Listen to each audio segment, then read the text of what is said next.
Welcome to my channel Deep Sleep Mission-DSM. As we begin, I would be delighted if you could share your location in the comments below. It's truly inspiring to witness how far this content travels and to connect with viewers from across the world. Have you ever felt something watching you from just beyond the tree line? That prickle on the back of your neck that tells you something isn't right? I used to dismiss those feelings, until what happened to me in the Everglades last summer. The experience changed me forever, and once I share what I encountered in those murky waters, you might never look at a swamp the same way again. If you're listening to this in bed, you might want to check that your doors are locked, because some things, once invited into your thoughts, never truly leave. Before I begin my story, make sure you're comfortable, but not too comfortable. And if you enjoy this tale of terror, don't forget to like, comment, and subscribe. I respond to every comment, and your theories about what really happened might help me make sense of my experience. Now, let me take you to the Everglades, where the line between reality and nightmare blurs with the setting sun. The humidity hit me like a wet blanket as I stepped out of my air-conditioned rental car. It was late June in South Florida, and I had just arrived at the small wooden cabin I'd rented for a week-long solo retreat. As a nature photographer from Seattle, I was eager to capture the unique ecosystem of the Everglades. Though, in retrospect, I wish I'd chosen somewhere else. Anywhere else. "You must be Tyler," a weathered man called from the porch of a nearby building that served as the rental office. "Cabin 4 is all set for you. Got the air running about an hour ago." I nodded, grateful for the small mercy of air conditioning. "Thanks, I appreciate that." "First time in the Glades?"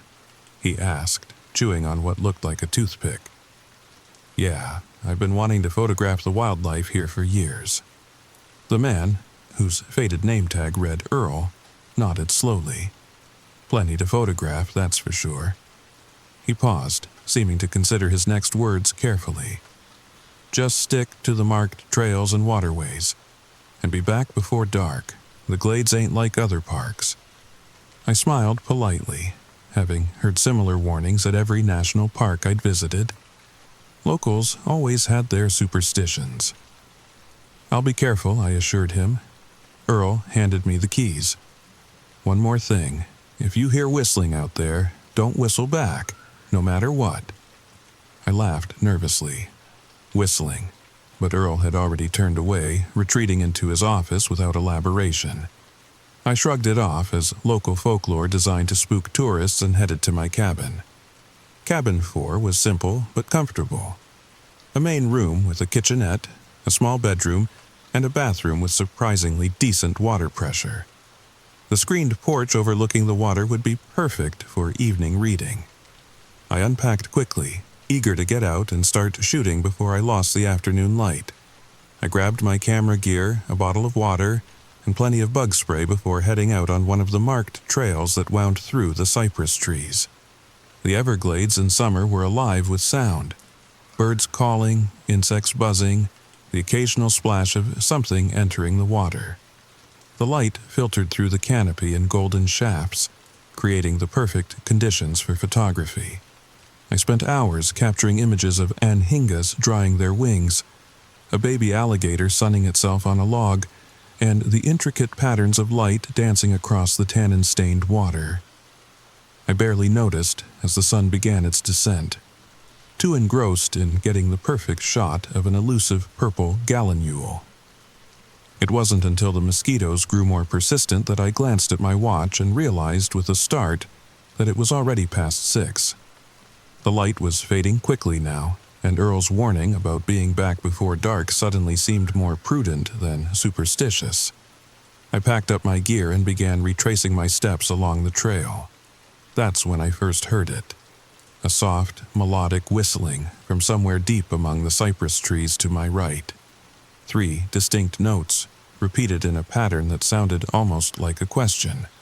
I stopped, listening intently. It came again. This time, it sounded closer. My mind raced through the birds I knew inhabited the Everglades, trying to match the sound to a species. Nothing fit. The whistling had an oddly human quality to it that sent an involuntary shiver down my spine. Earl's warning echoed in my mind, "Don't whistle back, no matter what." I quickened my pace, focusing on the increasingly dim trail ahead. The whistling followed, sometimes seeming to come from the right, sometimes from the left, but always keeping pace with me.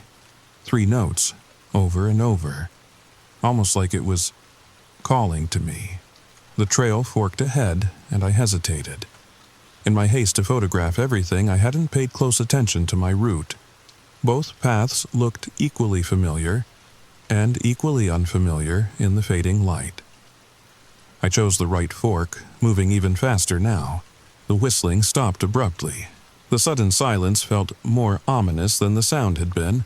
Then, from behind me, came a splash. Too large to be a fish, too deliberate to be an alligator. I glanced back and saw nothing but darkening water and the shadowy outlines of cypress knees poking through the surface like bony fingers. But I couldn't shake the certainty that something had moved in the water. Something large. By the time I finally spotted the welcome lights of the cabin area, twilight had deepened into dusk. I jogged the last 100 yards, irrationally afraid that if I didn't reach the clearing before full dark, something would reach out from the shadows and pull me back. As I burst from the tree line, Earl was standing on his porch, scanning the edge of the forest with obvious concern. When he spotted me, relief washed over his features. "You cut it mighty close," he said as I approached, out of breath and swatting at mosquitoes. "Got caught up taking photos," I explained. "Lost track of time." Earl studied my face. "You hear anything out there?" I hesitated, then nodded. "Whistling. 3 notes." His expression darkened. "You didn't." "No," I interrupted. "I didn't whistle back." Earl's shoulders relaxed slightly. "Good, that's good." "What is it?" I asked. "What makes that sound?" He shook his head. "Get some rest, and maybe consider cutting your stay short." Before I could press him further, he retreated into his office and closed the door firmly behind him. That night, I sat on the screened porch reviewing my photos, trying to focus on the excellence of the shots rather than the unsettling experience on the trail. But as the night deepened, I found myself frequently pausing, listening intently to the symphony of frogs and insects outside, listening for 3 distinct notes that didn't belong. I had almost convinced myself that I'd imagined the whole thing, or at least exaggerated its significance, when I noticed something odd in one of my photographs. It was a wide shot of the trail I'd been on, with cypress trees reflected in the still water. But there, at the edge of the frame, partially hidden by foliage, was that a face watching me from the water? I zoomed in, my heart suddenly pounding in my chest. The pixelation made it difficult to be certain, but there seemed to be 2 pale eyes peering from just above the waterline. Not alligator eyes. Something else. Something with an intelligence behind the gaze that made my mouth go dry. I quickly closed my laptop, suddenly aware of how exposed I felt on the porch, with only a thin screen between me and the darkness beyond. I retreated to the bedroom, double-checking that the windows were closed and locked before finally surrendering to an uneasy sleep. In my dreams, I heard whistling. 3 notes, over and over, calling me deeper into black water where pale, webbed hands reached up to welcome me home. I woke the next morning to bright sunshine and chirping birds, the previous evening's unease seeming almost laughable in the light of day. After a quick breakfast, I decided to explore a different area, one of the established canoe trails that wound through the marshes.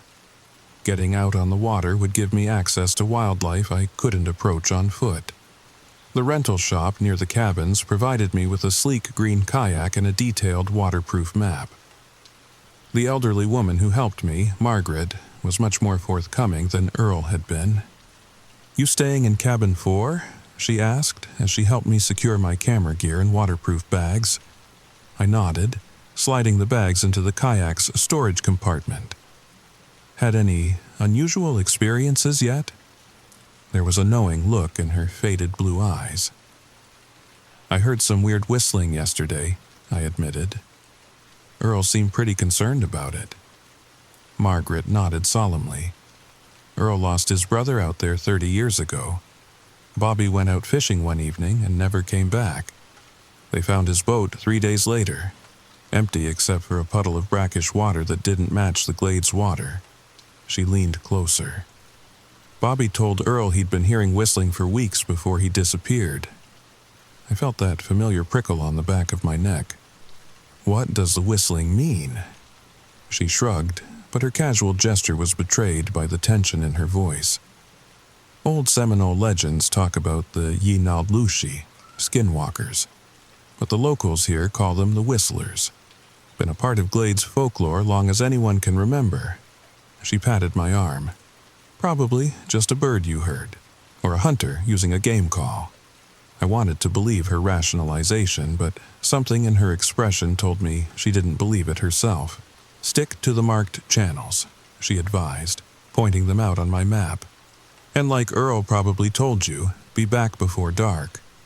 She hesitated, then added, "And maybe don't go down Blackwater Channel." She indicated a narrow pathway on the map. "It's technically open, but the water's been real strange there lately. Unnatural still, like glass, even when there's wind everywhere else." I thanked her for the advice and pushed off from the dock, eager to focus on photography and put the unnerving stories behind me. The morning was spectacular. Ospreys circled overhead, turtles sunned themselves on fallen logs, and the water reflected the cloudless blue sky like a mirror. I quickly lost myself in capturing the pristine beauty around me. Hours passed pleasantly as I navigated the winding channels, stopping occasionally to photograph particularly striking scenes or interesting wildlife. The sun climbed high, then began its gradual descent, but I still had plenty of daylight left. I consulted my map, plotting a route back to the dock that would take me through a promising area for bird photography. As I traced the path with my finger, my eyes fell on Blackwater Channel, the one Margaret had warned against.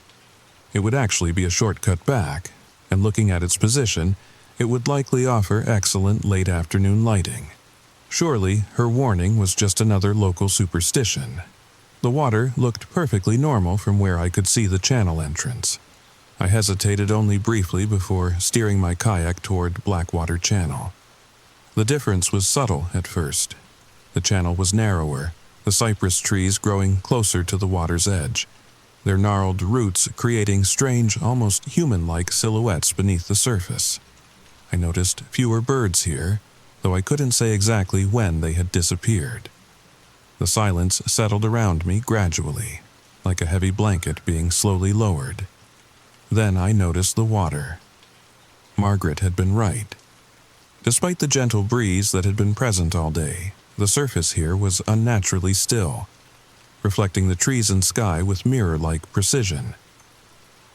My paddle barely created ripples as I moved forward, as if the water had a different consistency than it should. I stopped paddling for a moment, suddenly aware of how quiet it had become. No insects buzzed, no frogs called. Even the distant sounds of airboats that had occasionally reached me throughout the day were absent here. It was as if this particular channel existed in a bubble, isolated from the rest of the Everglades. I raised my camera, capturing the eerie stillness. Through my viewfinder, I noticed something odd about the reflections. They seemed delayed. As I lowered my camera and looked directly at the water, the illusion vanished. But it had been distinct through the lens, as if the reflection was moving a fraction of a second after I did. I felt a chill despite the humid warmth of the day. This place was wrong somehow.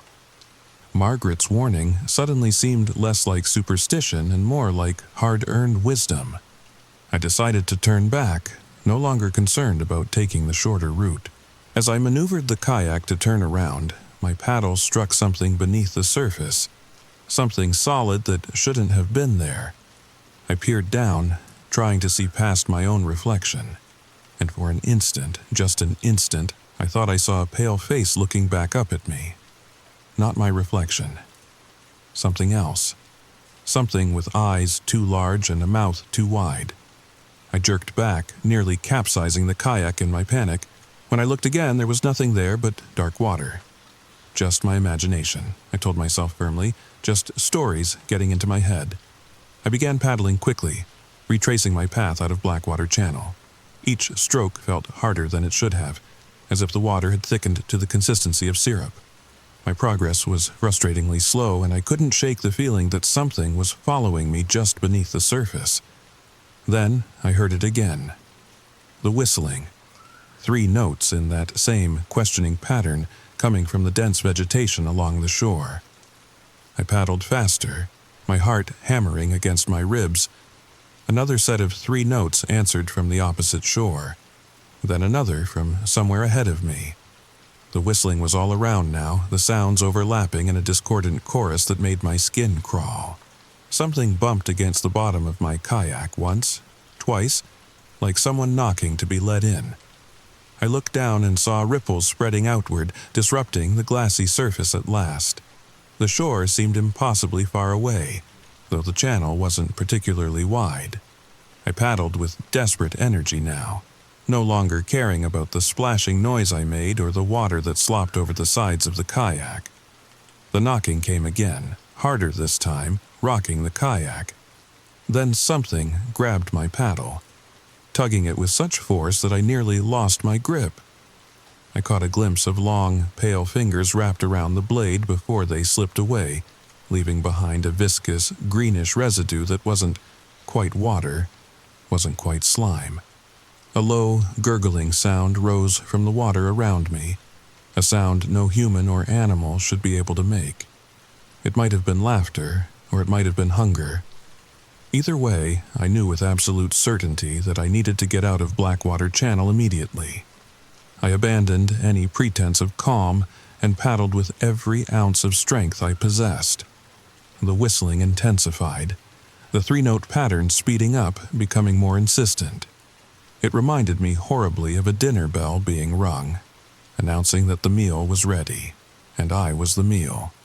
Just when I thought my arms would give out, the oppressive atmosphere lifted. The water's resistance returned to normal, and the sounds of the Everglades, insects, birds, distant motors, rushed back as if someone had suddenly unmuted the world. I burst out of Blackwater Channel onto a wider waterway, gasping for breath and fighting the urge to sob with relief. I didn't stop paddling until I reached the dock, where Margaret was waiting with a concerned expression that deepened when she saw my face. "You went down Blackwater, didn't you?" she asked quietly. I could only nod, my hands trembling as I secured the kayak. "You're lucky," she said simply. "Most folks who ignore warnings around here don't get second chances." And I spent that evening in my cabin with all the lights on, jumping at every sound outside my windows. I tried to rationalize what had happened. Maybe a territorial alligator, maybe my own imagination fueled by local legends. But the memory of those pale fingers on my paddle and the chorus of whistling refused to be explained away. That night, I dreamed again. I was floating in black water, unable to move as pale shapes circled beneath me. They whistled as they swam, 3 notes over and over, and I knew they were calling to others, telling them that dinner was ready. I tried to scream, but couldn't make a sound as webbed hands reached up to pull me down, down, down into the endless dark. I woke before dawn, my sheets damp with sweat despite the air conditioning. Sleep wasn't an option anymore, so I made strong coffee and watched the sunrise from the safety of my screened porch, trying to convince myself to pack up and leave, but something kept me there. Professional pride, perhaps. I'd come for photographs, and I didn't have nearly enough yet. Or maybe something darker, a fascination with the danger I'd sensed in Blackwater Channel. Either way, I decided to stay, though I promised myself I'd stick to populated areas and well-traveled paths. I spent the morning photographing birds at a busy visitor center several miles from my cabin. The normalcy was comforting. Families with children pointing at alligators from the safety of viewing platforms, rangers giving educational talks, gift shop employees selling plastic flamingos and toy snakes. Nothing whistled except the occasional osprey overhead. As I was reviewing my morning shots over lunch at the Visitor Center Cafe, a shadow fell across my table. I looked up to see a man watching me with intense green eyes. He was probably in his 60s, deeply tanned with the leathery skin of someone who'd spent a lifetime outdoors.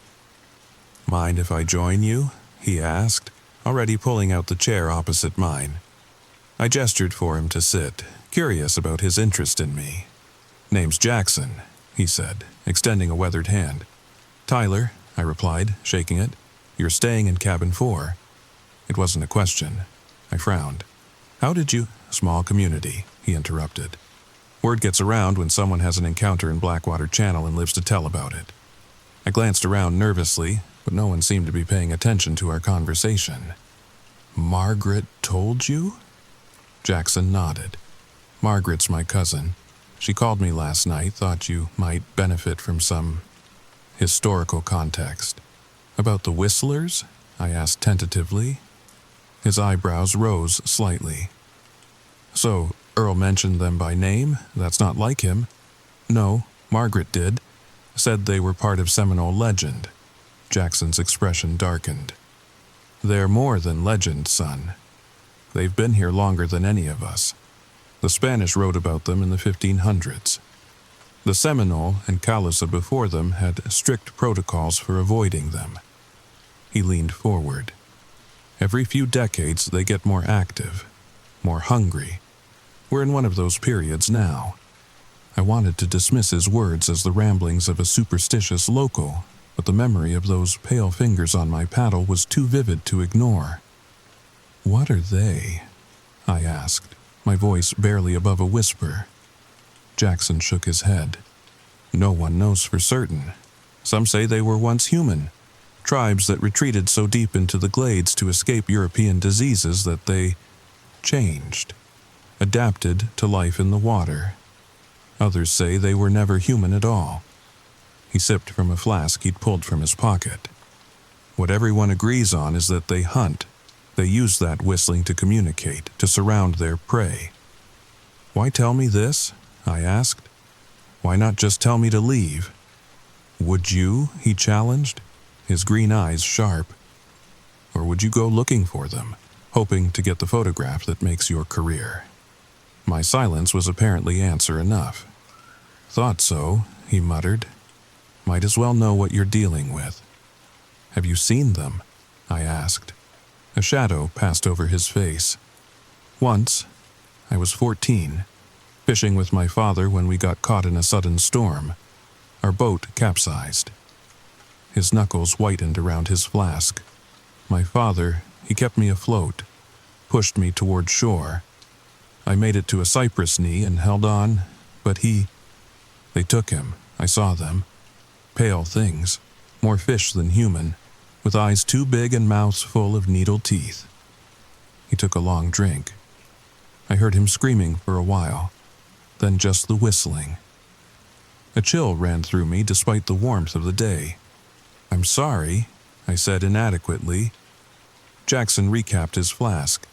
"The Whistlers are most active at dawn and dusk. They avoid bright sunlight and the deepest dark of night. They're drawn to sound, especially human voices, and they're most dangerous in the water, though they can move on land if they have to." He stood abruptly. "If you're smart, you'll check out of cabin 4 today. If you stay, well, don't say you weren't warned." He left without another word, leaving me with a cold knot of dread in my stomach and far more questions than answers. I did consider leaving. I even went so far as to start packing when I returned to my cabin. But then I looked through my photos again, including the ones from Blackwater Channel. There was something in those images, something just at the edge of the frame or beneath the water's surface. Not clear enough to identify, but definitely there. What if I could capture proof of whatever lived in the Everglades? Not just blurry shapes that could be dismissed as shadows or reflections, but actual, undeniable evidence?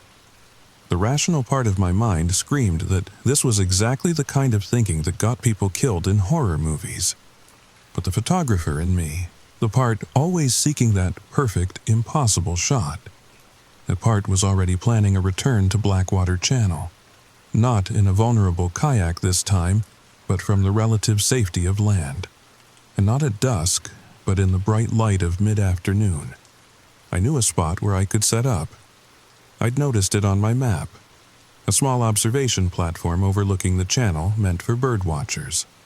It was close enough to capture good images of the water, but elevated enough to provide some security.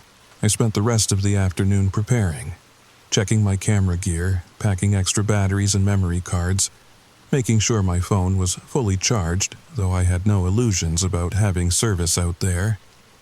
I also packed a small bag with essentials: water, energy bars, a first aid kit, and on a sudden impulse, a sharp hunting knife I'd brought for cutting through vegetation if needed. As the sun began its descent toward the horizon, I set out, determined to be in position well before the so-called dangerous hours of dusk.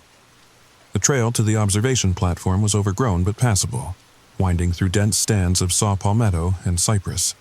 I moved as quietly as possible, aware that every snapping twig or rustling leaf could potentially draw unwanted attention. The platform itself was smaller than I'd expected and in poor repair, with several boards missing from the railing. But it offered an excellent view of Blackwater Channel, which looked deceptively peaceful in the golden afternoon light. I set up my tripod and attached my camera with the zoom lens, focusing on the unnaturally still waters. For nearly an hour, nothing happened. Birds returned to the channel as evening approached, apparently unconcerned by whatever might lurk beneath the surface. A family of otters played along the opposite bank. It was so perfectly normal that I began to doubt my experience from the previous day. Then, as the light began to soften towards dusk, the birds went silent. The otters disappeared. The water, which had been disturbed by the wildlife activity, grew still once more. Too still, as if something beneath was deliberately keeping it calm. I leaned forward, adjusting my camera settings to compensate for the fading light. Through my viewfinder I saw it, a ripple where there should be none, moving slowly against the natural current. Then another, and another, converging from different directions toward the center of the channel. My finger hovered over the shutter button, my breath coming quicker now. Something was about to break the surface. I could feel it with absolute certainty. A sharp crack sounded behind me, like a branch breaking under substantial weight.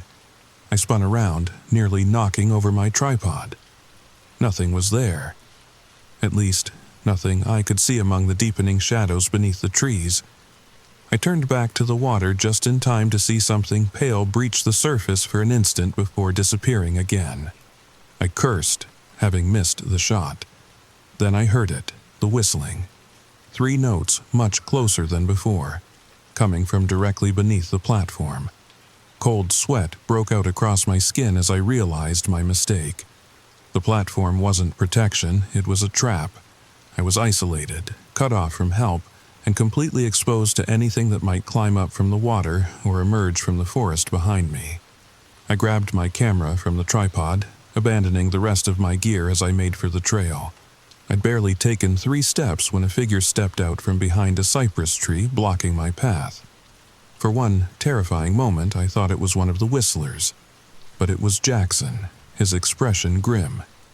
"You just couldn't stay away, could you?" he said, his voice tight with anger and fear. "What are you doing here?" I gasped. "Following you, making sure you don't get yourself killed." He glanced past me toward the water. "We need to leave, now." The whistling intensified, coming from multiple directions now. The 3-note pattern repeated faster and faster, building toward some terrible crescendo. "They're surrounding us," Jackson said, grabbing my arm. "Run. Don't stop for anything." We crashed through the underbrush, abandoning the trail for a more direct route back towards the cabin area. Branches whipped at my face, and hidden roots threatened to trip me with every step. The whistling followed, keeping pace with terrible ease. "They're hurting us," Jackson panted as we ran, "driving us where they want us to go." I realized with horror that he was right. The whistling was loudest when we veered left, forcing us to turn right, directly toward a marshy area where the ground grew increasingly soggy beneath our feet. "We have to go back to the trail," I gasped, changing direction. Jackson nodded, following my lead as we cut sharply left, fighting through dense vegetation toward where we thought the trail should be. The whistling rose to a frenzied pitch, no longer in the questioning three-note pattern but a continuous, furious sound that made my ears ring and my skull feel like it might crack. Something moved in the gathering darkness ahead of us. Something that wasn't a tree or a shadow. I caught a glimpse of pale, slick skin and eyes that reflected the last light of day like mirrors. "There!" Jackson shouted, pointing to our right where the trail was just visible through the foliage. We made a desperate break for it, the whistling now so loud it seemed to come from inside my own head. I burst onto the trail first, Jackson right behind me, or so I thought. I turned to make sure he was still with me and saw him frozen at the edge of the trail, staring down at his leg. Something had a hold of him, something beneath the surface of a puddle that shouldn't have been deep enough to conceal anything larger than a frog. "Run!" he shouted at me, his face contorted with terror and pain. "Don't stop!" I hesitated, unwilling to abandon him. In that moment of indecision, I raised my camera instinctively and captured a single image of what happened next. A pale arm, too long, with too many joints, erupted from the puddle, wrapping around Jackson's waist. His scream was cut short as he was yanked downward with impossible strength, his body folding in ways a human body should never bend. The puddle, which couldn't have been more than inches deep, somehow swallowed him entirely. In the instant before I turned to run, I saw a face emerge partially from the water. It had the basic structure of a human face, but that's where the similarity ended. The eyes were huge and milky, the nose mere slits, and the mouth opened far wider than any human mouth could, revealing rows of translucent, needle-like teeth. It whistled at me, 3 notes almost mocking now, before sinking back into the impossible depth of the puddle, taking Jackson with it. I ran as I've never run before, blind with terror, expecting at any moment to feel cold, wet hands grabbing at my ankles. The trail seemed endless, the growing darkness making each step treacherous. The whistling followed, sometimes fading, sometimes surging closer, as if they were toying with me. When I finally saw the lights of the cabin area, I was sobbing with relief. I didn't stop running until I reached my car, fumbling with shaking hands to unlock it. I threw myself inside, locking the doors and starting the engine in one frantic motion. As I reversed out of the parking space, my headlights swept across the edge of the forest. For just an instant, I thought I saw pale figures retreating into the shadows, their elongated limbs moving with a horrible fluidity. But when I looked directly, there was nothing there but trees and darkness. I drove straight to the nearest police station, babbling about Jackson and the things in the water. They humored me, taking a report about a potential missing person, but I could see the skepticism in their eyes. When I tried to show them the photograph I'd taken, my camera's memory card was corrupted. Every image from that day was gone. No one has ever found Jackson. The official report lists him as missing, possibly drowned. I gave up trying to convince anyone about what really happened and left Florida the next day, driving straight through to Georgia before I felt safe enough to stop. But here's the thing about the whistlers that keeps me awake at night, all these months later. They let me go. They could have taken me at any point. I know that with bone-deep certainty, but they chose to let me escape. After they made sure I had seen them, after they made sure I would tell others. Because that's how they spread, you see. Not just through the waters of the Everglades, but through stories, through fear, through the thoughts they plant in your mind that take root and grow in the dark hours when you're trying to sleep. I've done research since that day, found old Spanish journals, seminal oral histories, modern disappearance reports, all with the same details: the whistling, the unnatural stillness of the water, the pale things that shouldn't exist. The whistlers are patient. They can wait decades between feedings if necessary, but they're always there, beneath the surface, watching, waiting for someone to hear their call and wonder just for a moment what would happen if they whistled back. I haven't been able to pick up my camera since that day. I tried once, but when I looked through the viewfinder, I didn't see my living room. I saw black water and pale shapes moving just below the surface, looking up at me with milky eyes, waiting. Sometimes, in the shower or when it's raining outside, I think I hear it again. 3 notes, a question, an invitation, and part of me, a small, terrible part that I try to ignore, feels an urge to answer. I never will. But now that I've shared this story with you, now that you've heard about the whistlers, I wonder. The next time you're near still water and you hear an unusual sound, 3 notes repeated in a pattern that almost sounds like a question, what will you do?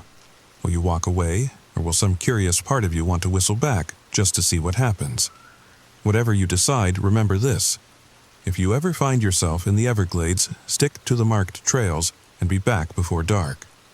The whistlers are waiting, and they're always hungry. If you enjoyed this story, please like and subscribe to hear more tales from the darker corners of America. Leave a comment below with your thoughts. Have you ever experienced something unexplainable in nature? Something that made you question what might be watching from just beyond the tree line? I'd love to hear your experiences, though for your sake, I hope they're less terrifying than mine. And if you're listening to this as you fall asleep tonight, pleasant dreams. And try not to think about what might be lurking in the water outside your window, because once the whistlers are in your thoughts, they never truly leave. 3 notes, a question, an invitation, but whatever you do, don't whistle back, no matter what. Story number 2. Have you ever felt like you're being watched? That prickling sensation on the back of your neck when you're alone in your home. The subtle shift in the air when you enter a room that should be empty. The feeling that someone, or something, is standing just behind you. But when you turn around, there's nothing there. Just empty space and unanswered questions. Tonight's story might leave you questioning the shadows in your own home. The unexplained noises you dismiss as just the house settling. The items that mysteriously move when you're not looking. Are you brave enough to listen until the end? Because once you know what happened to Eliza Chambers in the quiet town of Pine Grove, Massachusetts, you might never look at your own home the same way again. If you enjoy this tale of slow-burning dread, don't forget to like, comment, and subscribe. Turn on notifications so you never miss a story. And remember, sometimes the most terrifying truths are the ones hiding in plain sight. Now, let our story begin. The day Eliza Chambers disappeared started like any other Tuesday in late October. The morning air was crisp, carrying that distinctive scent of fallen leaves and wood smoke that defines New England autumns. I remember because I was drinking my coffee on my front porch, watching the neighborhood come alive, when I saw Eliza for the last time. She lived 3 doors down in one of those charming craftsman homes with the wraparound porch and gabled roof. A quiet woman in her mid-30s with honey-colored hair that caught the morning sunlight as she collected her mail. She waved to me, as she always did. I waved back, as I always did. And that was the last time anyone in Pine Grove saw Eliza Chambers. My name is Rebecca Winters. I've lived in this neighborhood for almost 2 decades, watching people come and go, children grow up and move away, elderly neighbors pass on. But no one had ever just vanished until Eliza. It wasn't until Thursday that anyone realized something was wrong. Eliza worked from home as a freelance editor, so her absence wasn't immediately noticed. It was Mrs. Abernathy, the retired school teacher next door to Eliza, who called the police after noticing Eliza's porch light had been on for 2 straight days and nights. The mailbox was overflowing, and her car was still in the driveway. I watched from my living room window as Officer Jim Halloran, a man I'd known since high school, knocked repeatedly on Eliza's front door. When no one answered, he peered through windows and eventually called for backup. It was mid-afternoon when they finally entered her home. What they found, or rather, what they didn't find, became the talk of our small town. Everything in Eliza's house was in perfect order. Her laptop sat open on her desk, a half-finished cup of tea beside it. Her cell phone was charging on her nightstand. Her purse, wallet, and keys were all accounted for. But Eliza herself was gone. No signs of forced entry, no signs of struggle, no evidence of foul play. Just the unsettling absence of a woman who had nowhere to go. That night I couldn't sleep. I kept looking out my bedroom window at Eliza's house, now eerily illuminated by police floodlights. The shadows between our homes seemed deeper somehow, as if the darkness itself was hiding something. I pulled my curtains closed and tried to convince myself that there was a logical explanation. Perhaps she'd gone for a walk and had an accident. Maybe she had received an emergency call and rushed out, though her phone remained behind. Perhaps the possibilities grew increasingly implausible as I lay awake, staring at my ceiling. The old farmhouse I'd inherited from my grandmother had always had its quirks: creaking floorboards, rattling pipes, the occasional unexplained noise in the night. But that night, every sound made me flinch. Around 3 a.m, I heard what sounded like footsteps on my front porch. Not the usual raccoon or neighborhood cat. These were deliberate, measured steps. I froze, barely breathing, as they crossed from one end of my porch to the other, and then stopped directly outside my bedroom window. I waited for a knock, a voice, any human sound that would dissolve my fear, but there was only silence.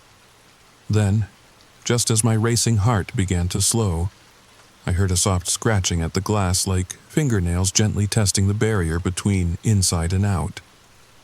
My hands trembled as I reached for my phone to call 911. The scratching continued, growing slightly more insistent.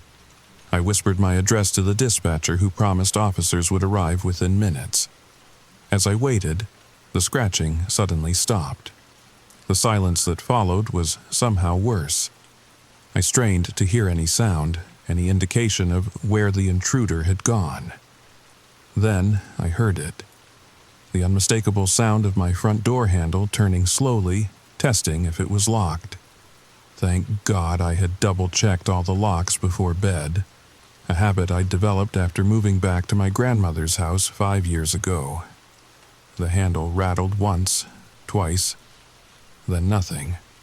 By the time Officer Halloran arrived, sweeping my property with his flashlight, there was no one there. No footprints in the soft earth beneath my window. No evidence anyone had been on my porch at all. He gently suggested that, given the excitement in the neighborhood, I might have dreamed the whole thing. But I knew what I'd heard. "Any news about Eliza?" I asked as he was leaving. Jim hesitated, then sighed. "Nothing yet, Becca. It's like she just evaporated." "People don't evaporate, Jim." "No," he agreed, his eyes drifting toward Eliza's darkened house. "No, they don't." The days that followed were filled with searches, interviews, and growing unease. Volunteers combed the woods behind our neighborhood. Police questioned everyone on our street repeatedly. Eliza's sister arrived from Chicago, her face drawn with worry as she spoke to reporters. The local news ran nightly updates that contained no actual news. Just the same questions, repeating like a broken record. Where was Eliza Chambers? How could someone disappear without a trace? What were we missing? I found myself drawn to Eliza's house, walking past it several times a day. I didn't know her well, just the casual friendliness of neighbors who exchange waves and brief pleasantries. But her absence created a void I couldn't ignore. Sometimes I would stand across the street, studying her home as if it might reveal its secrets if I looked hard enough. 1 week after her disappearance, I noticed something odd. The curtains in Eliza's upstairs window, which had been open when the police first investigated, were now drawn shut. I mentioned it to Officer Halloran when he came by to follow up on my statement. "Probably her sister," he said with a shrug. "She's been staying there, waiting for news." That seemed reasonable enough. But later that day, when I brought over a casserole, the universal language of neighborhood concern, Eliza's sister Margaret told me that she'd been staying at the Hampton Inn by the highway. "I can't sleep in that house," she said, her voice breaking slightly. "It doesn't feel right." "The curtains upstairs," I said, the words tumbling out before I could stop them. "Someone closed them." Margaret frowned. "The police have been in and out. Maybe one of them did it." I nodded, accepting this explanation even as doubt gnawed at me. That night, I found myself once again staring out my window at Eliza's house. The upstairs curtains were still drawn, but now a faint light glowed behind them, a light that hadn't been there before. I called Jim immediately. He promised to check it out, and 20 minutes later I watched as his patrol car pulled up in front of Eliza's house. He went inside with his partner, flashlights sweeping the darkened first floor. They emerged 30 minutes later, and Jim walked directly to my house. "All clear," he said when I opened the door. "We checked every room, closet, and crawlspace. No sign of anyone and no lights on upstairs." "But I saw Rebecca," he interrupted gently, using my full name like he did when we were teenagers and he thought I was being dramatic. "There's no light. The electricity has been turned off at the main since Tuesday, Margaret's request." I felt a chill that had nothing to do with the October air. "I know what I saw, Jim." His expression softened with pity. "You've been under stress. We all have. This thing with Eliza has everyone on edge." After he left, I sat in my darkened living room, watching Eliza's house through the window. No lights, no movement. Nothing to suggest anyone was there. But around midnight, just as I was about to give up and go to bed, I saw it again. A faint, yellowish glow behind the upstairs curtains, like the light of a candle or oil lamp. This time, I didn't call Jim. Instead, I did something I still can't fully explain. I put on my coat, grabbed a flashlight, and walked across the street to Eliza's house. The front door was sealed with police tape, but the back door, the one leading from the garden into the kitchen, was not. I tested the handle, expecting it to be locked. It turned easily in my hand. I should have called someone. I should have waited for daylight. I should have done anything except what I did next. I stepped inside. The house was cold and smelled faintly of the cinnamon candles Eliza used to burn in the evenings. I could see their ghostly shapes on the kitchen counter, wicks unburned. My flashlight beam seemed swallowed by the darkness as I moved through the kitchen into the living room. Everything was just as the police had described, untouched, ordinary, giving no clue to Eliza's fate. The stairs creaked under my weight as I climbed toward the second floor, toward the light I'd seen from my window. The upstairs hallway stretched before me, 3 closed doors leading to rooms I'd never seen. The master bedroom at the end, a bathroom, and what Eliza had once mentioned was her home office. There was no light visible beneath any of the doors. I stood perfectly still, listening. The house was silent except for the soft tick of a clock somewhere nearby. I tried the first door, the bathroom, and found nothing unusual. The second door led to her office, where her laptop still sat, now dark and cold. Finally, I approached the master bedroom. The door swung open at my touch. My flashlight revealed a neatly made bed, curtains drawn across the windows that faced my house. No candles, no lamps, no source for the light I was certain I'd seen. I was about to leave when I noticed something on Eliza's dresser. A small, leather-bound book. A journal.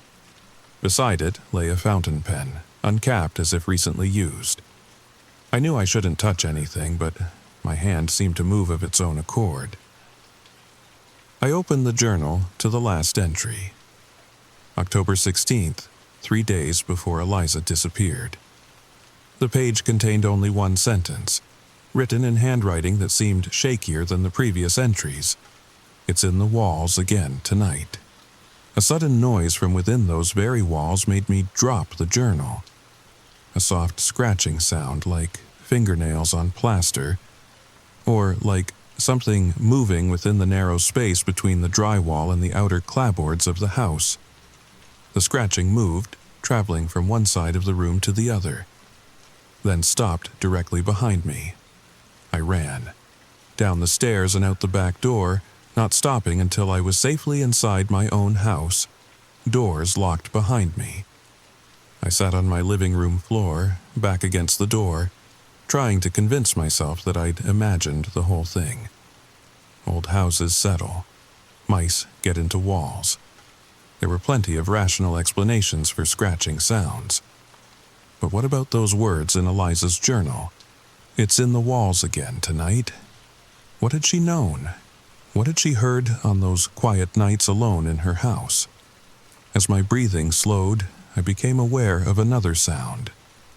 A soft, rhythmic scratching coming from inside my own walls. I didn't sleep that night. I sat in my living room with all the lights on, jumping at every creak and groan of my old house. The scratching in my walls had stopped after about an hour, but its memory remained, setting my nerves on edge. By morning, exhaustion had dulled my fear enough that I could almost convince myself I'd imagined it all. The light in Eliza's window, the journal entry, the sounds in the walls. Almost, but not quite. I called in sick to the community college where I taught English literature. Then I did what I should have done the night before. I called Jim Halloran. To his credit, he didn't dismiss me immediately. He listened as I described entering Eliza's house and finding the journal. When I mentioned the scratching in the walls, however, his expression changed. "You broke into an active crime scene, Becca," he said, his voice tight with disapproval. "I should be arresting you right now. Did you hear what I said? There's something in her walls, Jim, and now it's in mine." He sighed and ran a hand through his graying hair. "Look, I'll send someone to check out your house. Maybe you have squirrels or raccoons that need to be removed. As for Eliza's journal, if it exists, our team missed it during multiple searches." "It was there," I insisted. "On her dresser." "I'll check again," he promised, though I could tell he was humoring me. "But Becca, you need to stay out of her house. And maybe get some sleep. You look terrible." The animal control officer who inspected my house that afternoon found nothing. "No signs of rodents or wildlife," he reported cheerfully. "Your walls are clean." That night, the scratching returned. It started in the guest bedroom upstairs, directly above where I sat reading in the living room. Soft at first, then growing more persistent. A slow, deliberate movement through the interior of my home. I followed the sound with a flashlight, tracking its progress from room to room. When it reached the wall behind my bed, I fled downstairs to sleep on the couch. The next day, I went to the local library and buried myself in research. If Eliza had experienced the same phenomenon before her disappearance, maybe there was a connection to the house itself. Both our homes had been built in the late 1800s, part of the original settlement of Pine Grove. I spent hours scrolling through digitized newspapers and town records, looking for anything unusual. What I found made my blood run cold. In 1879, a woman named Elizabeth Chambers, the similarity to Eliza's name could not be coincidental, had lived in what was now Eliza's house. According to a small newspaper item, she had suffered from increasing melancholia and claims of hearing movements within her walls, before disappearing from the town. Her body was never found. The article was brief, just a few lines noting her disappearance and the subsequent sale of her property. But it was enough to convince me that whatever had happened to Elizabeth in 1879 and Eliza in the present day was now happening in my house too. That evening, Margaret called me. "They found something," she said, her voice hollow. "Eliza's journal. It was exactly where you said." My heart raced. What did it say? What was the last entry? The police wouldn't let me read it. They said it's evidence now. I thanked her and hung up, a small vindication doing little to calm my nerves. Jim called an hour later. "We need to talk," he said, his tone more serious than I'd ever heard it. "Not over the phone. Can you come to the station tomorrow morning?" I agreed, but as night fell, the thought of spending another evening listening to something move through my walls was unbearable. I packed an overnight bag and checked into the same Hampton Inn where Margaret was staying. As I lay in the sterile hotel room, staring at the ceiling, I couldn't escape the feeling that I was running from something I didn't understand.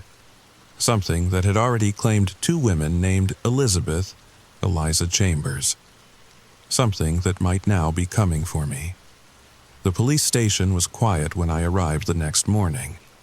Jim led me to a small conference room and closed the door behind us. On the table lay Eliza's journal, now sealed in a clear evidence bag. "I owe you an apology," he said, sitting across from me. "You were right about the journal and about other things." My mouth went dry. "What other things?" Jim hesitated, then slid a file folder across the table.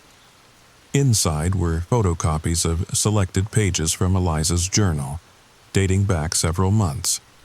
The entries began normally enough: work deadlines, neighborhood observations, mundane details of daily life. But around August, they changed. August 10th, heard strange scratching in the upstairs walls tonight. Called pest control, but they found nothing. August 17th. Scratching again. It seems to move from room to room. I must be imagining things. September 3rd. The scratching is getting louder. I can track it now, moving through the walls like something is following me from room to room. September 28th. Woke up at 3:17 a.m. again. The scratching was coming from directly behind my headboard. When I pressed my ear against the wall, it stopped immediately. Then I heard what sounded like breathing. October 8th. Something is in my house. Not a rodent, not a bird, something else. I've started researching the history of this place. Found something disturbing about the original owner. And the final entry, October 16th. It's in the walls again tonight. I looked up at Jim, my hands shaking. "Did you find what she discovered about the original owner?" He nodded grimly. "Our department historian dug deeper than your library research. Elizabeth Chambers didn't just disappear in 1879. Her husband, Thomas, reported that she began insisting the house was watching her, and that something lived in the walls weeks before she vanished. The town dismissed it as hysteria. But you don't think it was hysteria," I said quietly. "I don't know what to think anymore, Becca. But I know this. We found something else in Eliza's house yesterday, something the initial searches missed." He pulled out his phone and showed me a photograph. It appeared to be a small door, no more than 2 feet high, revealed behind a bookcase in Eliza's home office. The door was old, made of dark wood with an iron handle. It had been sealed shut with multiple locks, all of which had been broken open. "This leads to a space between the walls," Jim explained. "A kind of narrow passageway that runs throughout the house. It wasn't on any of the building plans. Have you gone inside?" Jim's face darkened. "One of my officers tried. The passage is extremely narrow, barely wide enough for a person to squeeze through. He got about 10 feet in before his flashlight revealed this."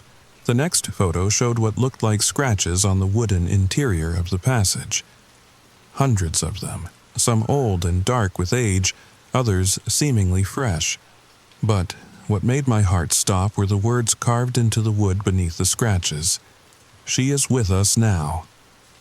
I didn't go home that night or the next. Jim arranged for me to stay with his sister in the next town over while a full investigation of both Eliza's house and mine got underway.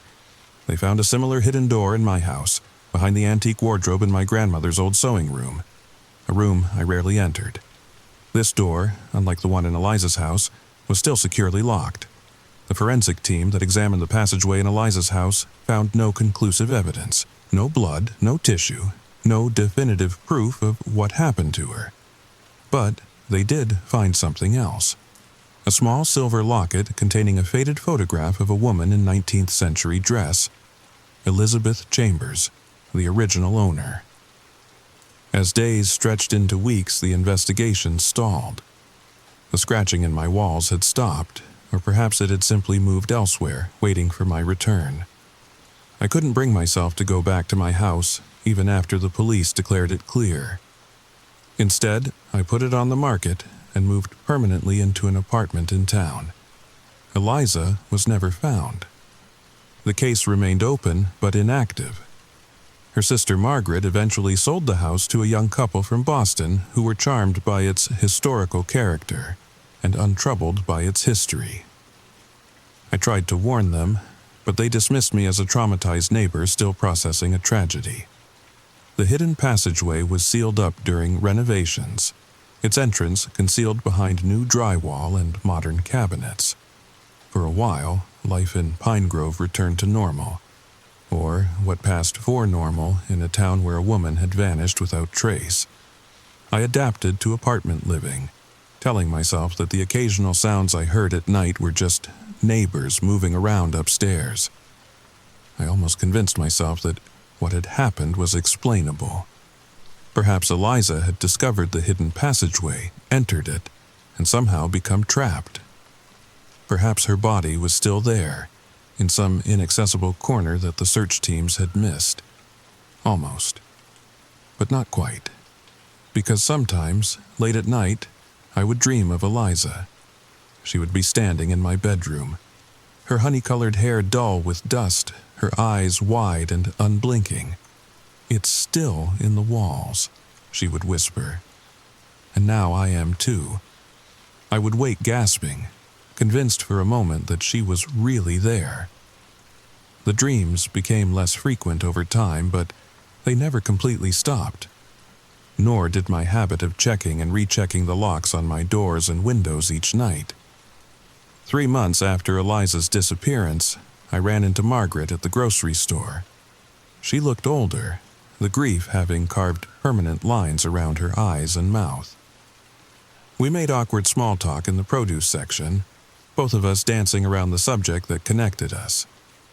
Finally, she said, "I keep having these dreams about Liza. She's trying to tell me something, but I can't hear her. It's like she's speaking from behind a wall." The chill that ran through me had nothing to do with the refrigerated air of the supermarket. "I have dreams too," I admitted. "What do you think they mean?" Margaret's eyes met mine, haunted and knowing. "I think they mean she's still here, Rebecca. Somewhere in this town. Somewhere in those walls." A week later, Margaret left Pine Grove for good, returning to her life in Chicago. But before she left, she gave me something. Eliza's journal, which the police had finally released from evidence. "You're the only one who believed her," Margaret said. "Maybe you'll find something we all missed." I read the journal cover to cover that night, looking for any clue, any detail that might make sense of what happened. Most of it aligned with what Jim had already shown me. The progression from normal life to increasing paranoia as the scratching in the walls intensified. But there was one entry, partially obscured by water damage, that the police photocopies hadn't captured clearly. September 30th. I found a local historian who knows about this house.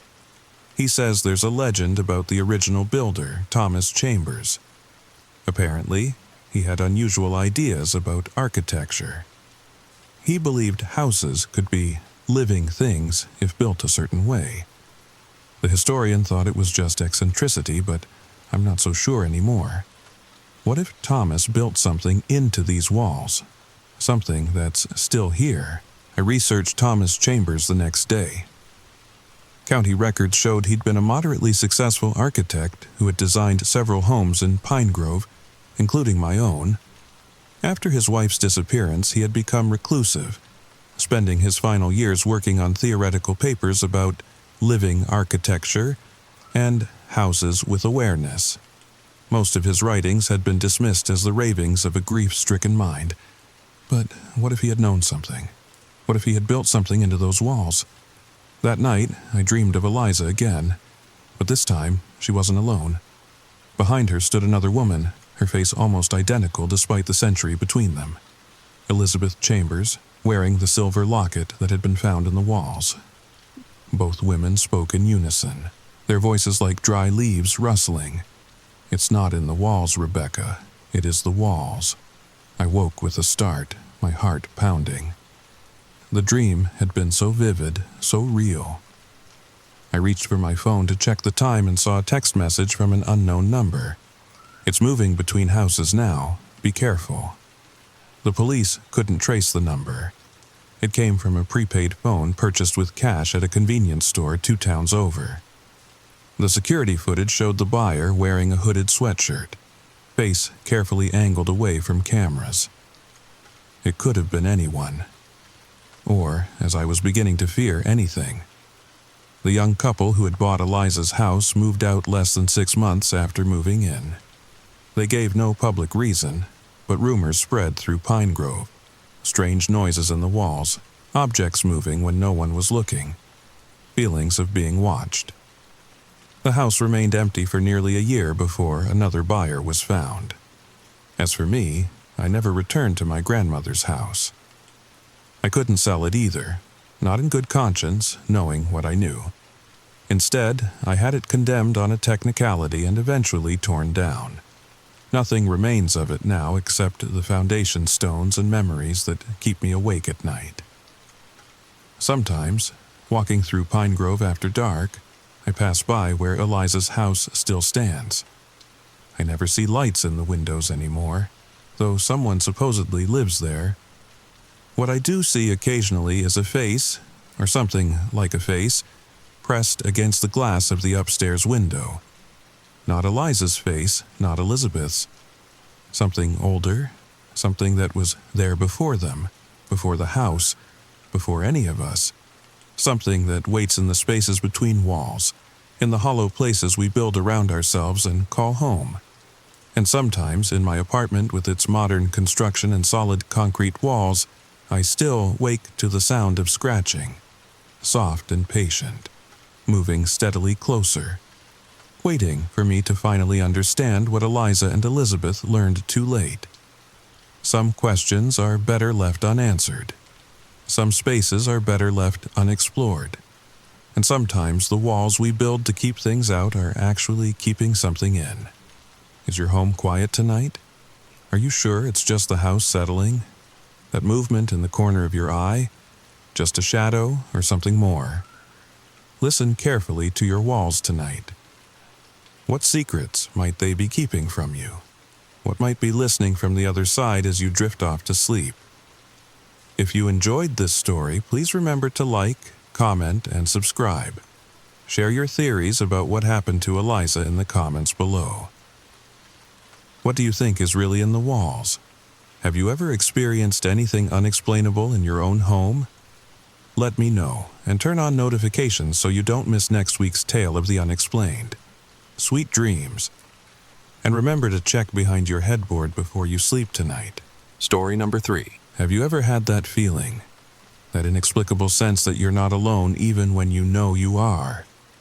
That prickling sensation on the back of your neck like someone or something is watching you? I used to laugh at those feelings. I used to think people who believed in ghosts were just letting their imaginations run wild. But after what happened to me at the Blackwood Estate last October, I don't laugh anymore. I don't sleep much either. If you're listening to this in bed right now, you might want to reconsider. What I'm about to share might have you checking under your bed and double locking your doors tonight. And if you think I'm just making this up for views, well, I wish I was. I truly, deeply wish this was all fiction. Before I begin my story, if you find yourself captivated by what you hear, make sure to like this video, subscribe to the channel, and hit that notification bell. And please, share your own unexplainable experiences in the comments below. Sometimes, I wonder if sharing these stories helps keep the darkness at bay, or if it only invites it in. Now, let me tell you what happened when I spent 3 nights in what locals call the House That Whispers. I've always considered myself a rational person. As a freelance architectural photographer from Boston, I've spent countless hours in old buildings. So when my college roommate Dylan called about photographing his family's recently inherited estate in rural Connecticut, it seemed like just another job. "Parker, you have to see this place," Dylan said. "Victorian Gothic revival with original woodwork, the whole 9 yards. "Sounds perfect," I replied. "When do you need me there?" "That's the thing." He hesitated. "I need help clearing it out for sale, and I thought maybe you could photograph it before we renovate. The place has been sitting empty since Uncle Warren died. 3 months now." "No problem." "Actually, there's something else." Dylan's voice dropped. "The locals have some weird ideas about the house, calling it haunted and stuff." I laughed. "Seriously? Every old house has those stories." "Yeah, but Uncle Warren was kind of a recluse toward the end. People in town say strange things about him. And the house." "Like what?" "Like he would talk to people who weren't there. Like things would move on their own." I rolled my eyes. "Dylan, I've been in hundreds of haunted buildings. The only spirits I've ever encountered came from a bottle." 3 days later, I found myself driving through dense Connecticut woods as autumn leaves swirled around my car. When the trees finally parted, I had to stop and stare. The Blackwood estate loomed against the darkening October sky. 3 stories of dark stone and ornate woodwork, with a central tower that rose another floor above the main roof line. Tall windows reflected the setting sun like sheets of fire. As I pulled up to the circular driveway, an elderly woman emerged from a small cottage to the side of the main house. "Mr. Sullivan? I'm Margaret Abernathy. I've kept an eye on the property since before Mr. Reynolds passed." I shook her hand. "This place is incredible. Dylan didn't do it justice." Her smile didn't quite reach her eyes. "It certainly is something." She handed me a large iron key. "The master bedroom on the 2nd floor is made up with fresh linens. Town's about 15 minutes away if you need anything." As she turned to leave, she added, "One last thing. If you hear voices, it's just the wind through the old chimney flues. This house has 8 of them. Creates odd acoustics." "Great," I muttered to myself after she left. Nothing like a cryptic warning to start a weekend. The key turned with difficulty, and the door swung open with a low groan. The smell hit me immediately. Old wood, dust, and something else. Something like dried flowers and beeswax. The foyer was grand, with a sweeping staircase and intricate parquet flooring. Afternoon sunlight filtered through stained glass transoms, casting pools of blue and amber across the entryway. I spent the remainder of daylight exploring the 1st floor, dining room, library, conservatory, and parlor. Each room was more impressive than the last, filled with antiques draped in white sheets. By the time I'd completed my tour, the sun had nearly set. I retrieved my bags and headed upstairs to find the master bedroom. The room was magnificent. A 4-poster bed with deep burgundy curtains and tall windows overlooking the back gardens. As I turned to leave the room after unpacking, something caught my eye. A slight movement reflected in the large standing mirror in the corner. I froze, staring at the mirror, but it showed only me and the empty room behind me. After a moment, I shook my head and chuckled. Mrs. Abernathy's warnings are getting to me already. The old refrigerator hummed loudly in the kitchen as I made a simple sandwich for dinner. I'd brought a bottle of whiskey with me, and I poured a finger into a glass I found in one of the cabinets.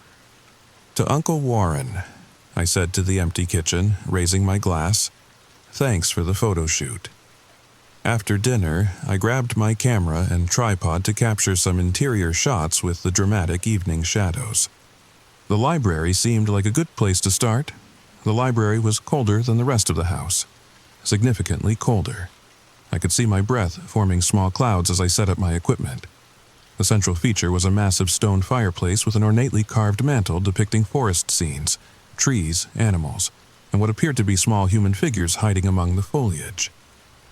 As I reviewed my photos on the camera's display, something odd caught my attention. A faint white shape in the corner of several frames. Probably dust particles, I reasoned. I moved to the parlor next, pulling sheets off furniture to reveal elegant Victorian pieces. As I removed the sheet from what I assumed was another chair, I discovered instead a life-sized porcelain doll seated by the fireplace. Its glass eyes seemed to follow me as I moved around the room. "Well, you're creepy," I muttered, carefully replacing the sheet. By 11 o'clock, I decided to call it a night. Tomorrow, I'd tackle the second floor and maybe venture into the east wing despite Mrs. Abernathy's subtle warning to avoid it.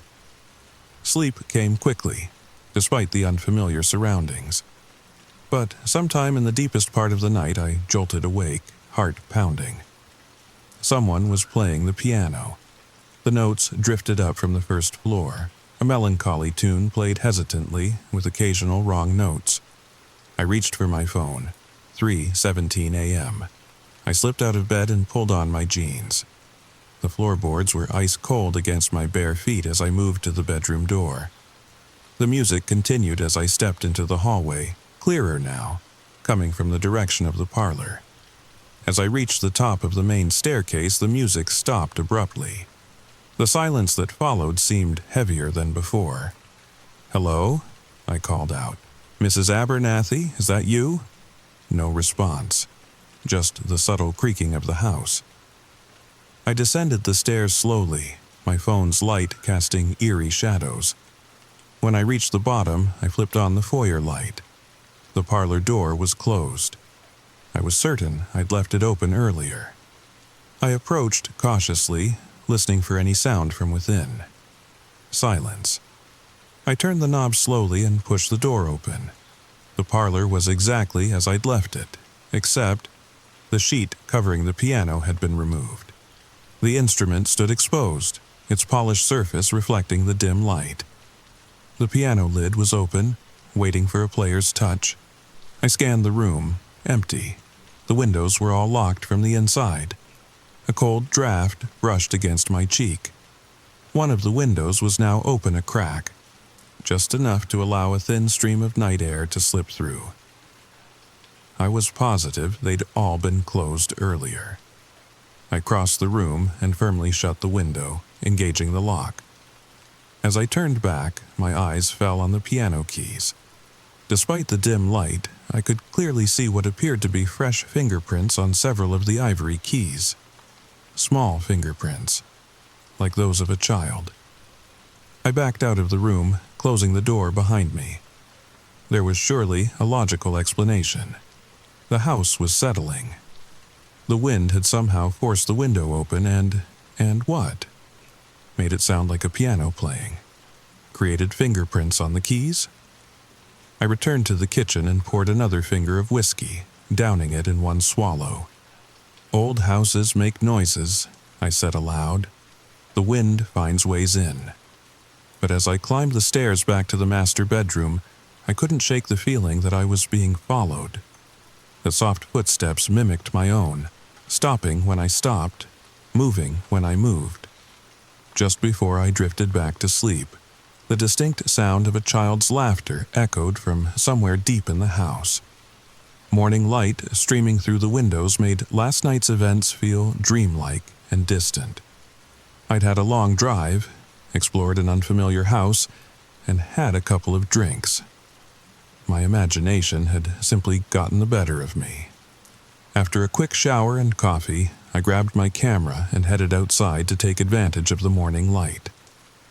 As I photographed the exterior, I noticed the east wing looked significantly older than the rest, its stone darkened with age and windows shuttered from the inside. When I returned inside around noon, I noticed something odd. The foyer floor was tracked with what looked like muddy footprints. Small footprints about the size a child would make. They led from the front door, across the foyer, and up the main staircase, growing fainter with each step until they disappeared entirely about halfway up. I followed the tracks until they faded away. They led toward the east wing, the area I'd been specifically warned to avoid. Against my better judgment, I decided to investigate. If neighborhood kids were somehow getting into the house, Dylan needed to know. The hallway leading to the east wing was noticeably different. Faded wallpaper, unpolished floors.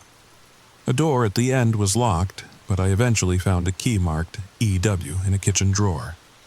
The first room I entered appeared to be a child's bedroom, preserved like a time capsule from the early 1900s. A small iron bed with a faded quilt, a wooden rocking horse, shelves lined with antique toys, porcelain dolls with chipped faces, a tin train set. On a small writing desk by the window I found a leather-bound diary. The first page bore the name Eleanor Reynolds in careful cursive, dated 1932. As I read through the entries, I found disturbing notes about a shadow friend who came to play at night, about voices in the walls that told her secrets. The final entry, dated October 28, 1937, sent a chill down my spine. Father says we must leave tomorrow. He won't say why, but I heard him telling Mother it isn't safe anymore. He burned all of Uncle William's papers in the fireplace last night. My shadow friend is angry about this. He says Father shouldn't have looked through those things. He says Father has awakened something in the walls. I'm frightened. The voices are so loud tonight. They won't stop whispering. I continued exploring and found what appeared to be a study filled with strange artifacts. Dried plants hanging from the ceiling, shelves of jars containing unidentifiable specimens, and books in languages I didn't recognize. In the desk drawer, I discovered architectural plans showing a hidden basement beneath the east wing, accessible through a door in the kitchen pantry. In the pantry, behind boxes of old dishes, I found a small door secured with a new padlock. Using another key from the ring, I opened it to reveal a narrow staircase descending into darkness. The stairs were stone, worn smooth from years of use.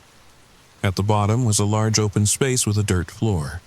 In the center, a large circle had been etched into the dirt, its circumference marked with strange symbols. Candle stubs stood at specific points around the circle, their wax drippings suggesting frequent use.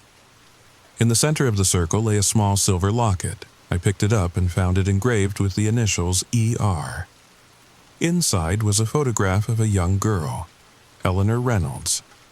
As I stared at the photograph, my flashlight suddenly extinguished, plunging me into darkness.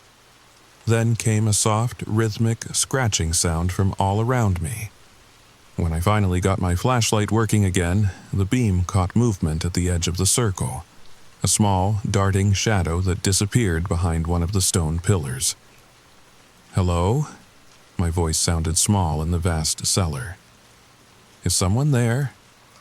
The scratching stopped. Then, from behind me, a child's voice whispered, "You shouldn't be here. He doesn't like strangers touching his things." I whirled around, but no one was there. "Eleanor?" I whispered. A soft giggle echoed through the cellar. "Not Eleanor. Eleanor left. We all left, except for Uncle. Uncle stayed." My flashlight beam caught something moving across the floor toward me. Not a shadow this time, but a dark liquid, seeping from the circle, flowing against gravity up the steps toward my feet. I turned and ran, taking the stairs two at a time, not stopping until I'd passed through the small door and slammed it shut behind me. What had Dylan's family been involved in? What was that circle in the cellar floor? And whose voice had I heard? I walked to Mrs. Abernathy's cottage, clutching Eleanor's locket in my pocket. She opened the door before my second knock, as if she'd been expecting me. "Mr. Sullivan," she said, her expression resigned. "I was wondering when you'd come." "We need to talk about the house," I said. about the East Wing, about Eleanor Reynolds and her Uncle William. She sighed deeply, inviting me in. Her cottage was small but cozy, with a fire crackling in the hearth and family photos crowding every surface. "My family has served the Reynolds family for 4 generations," she said, preparing tea. "My grandmother was housekeeper when little Eleanor lived there with her parents." "What happened to them?" I asked. "They fled in the night, October 29th, 1937. Left most of their belongings behind. They never returned, and the house stood empty for nearly a decade." "Because of something William Reynolds did?" "William Reynolds was Thomas's older brother," she explained. "A scholar of unusual interests. The locals never trusted him. When he died in 1936, Thomas inherited the property. They say Thomas found his brother's papers, journals describing experiments no God-fearing person would condone."